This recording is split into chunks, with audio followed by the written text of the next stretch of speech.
Alright, welcome back for another video. In this one I'm gonna be making a perfect track car. I know it's weird, but I'm gonna make a perfect track car that can have the fastest lap that I've ever had around so let's see how well we can do this. Alright, so I chose the chassis, the type, and obviously it's gonna be carbon fiber because the lighter the car is, the faster we can make it and the faster we can turn it. So next, I chose a convertible type that doesn't really matter. Then I painted the car, which took a little bit, but as you're gonna see, this is gonna be a really fast car, and black suits fast cars the best. I have no idea why, but it does. Every Koenigsegg car is black. I don't know if I pronounced that right, but you know what? I don't really care. Anyway, I added all the fixtures and I just did it so doesn't really matter. The wheels make them more luxury looking.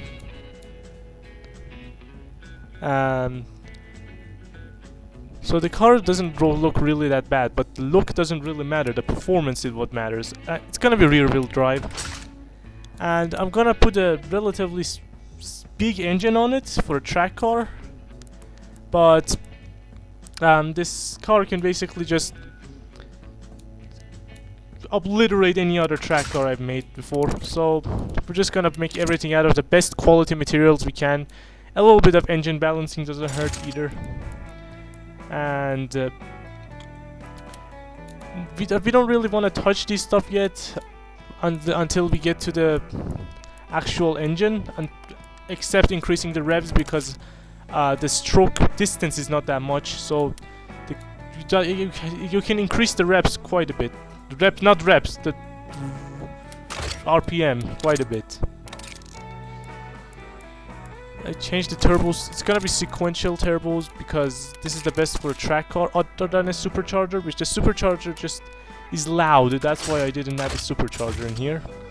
So we're gonna make the engine the best quality things possible, obviously. And we're gonna run this one in ethanol because ethanol has higher power density because of the extra oxygen in it. So the intercooler, the catalytic converters, and everything else. And after I configure this engine, it's gonna make almost 1,000 horsepower, which is, in my opinion, well more than enough for a track car.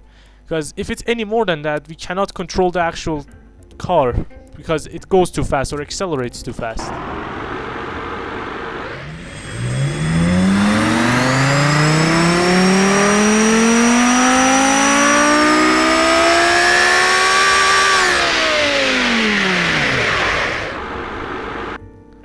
Alright, so I made the engine and it's time for the drivetrain. Now, it's gonna be manual because that's the best you can make for a sports car, and it should do pretty nicely around the track.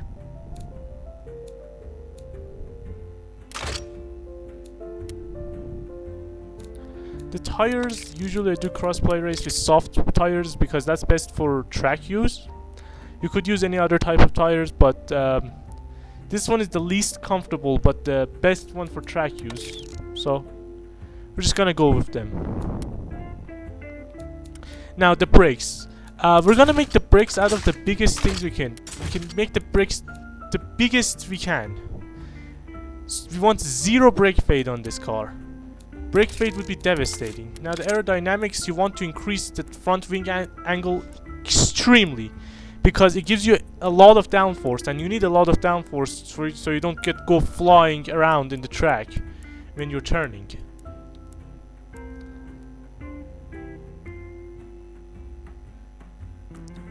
Right? Now it doesn't have an interior, so it doesn't really matter. There's no entertainment. It's a track car. It's designed specifically for track, even though I accidentally selected hypercar back there.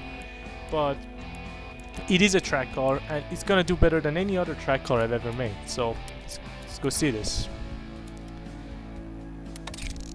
Now traction control really matters because I don't want this car to spin at all. Safety doesn't matter because who cares about the safety of a race driver? The race driver himself doesn't care about the safety. Who cares? Now the suspension is gonna be an active racing suspension, and there is not that many problems, so you don't really need to configure that much. You just need to take a couple seconds to lower the brake force and to make the dampers a little bit smaller.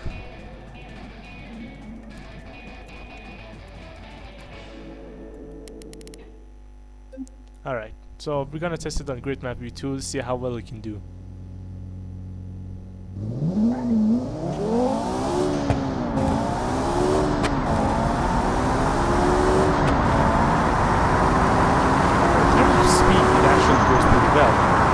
In my opinion, it should be a little bit more angular. But it does well enough around the track if it's any other car I've ever made around the track, so I feel like it doesn't really matter. It takes quite a while for it to turn at 382 kilometers per hour.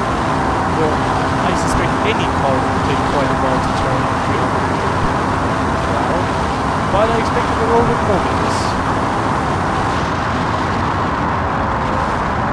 Brakes obviously work perfectly, because why not?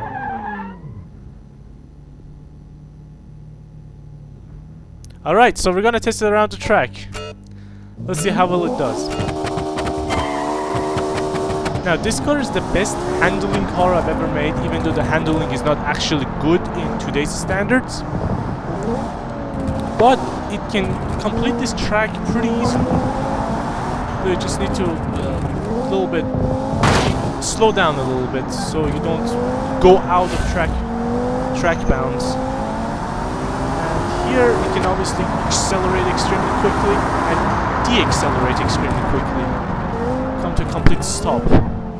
Though you still need better brakes in my opinion, because it's still went out of track bounds. Here you don't really just to brake and hope that your car doesn't spin out of control.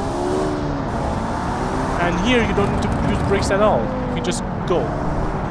Because the handling is pretty good in my opinion. Not the best, but it's pretty good.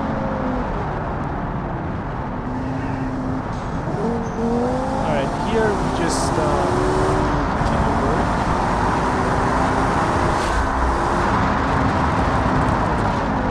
And so far I thought I was going to be like late by 20 seconds in my last record.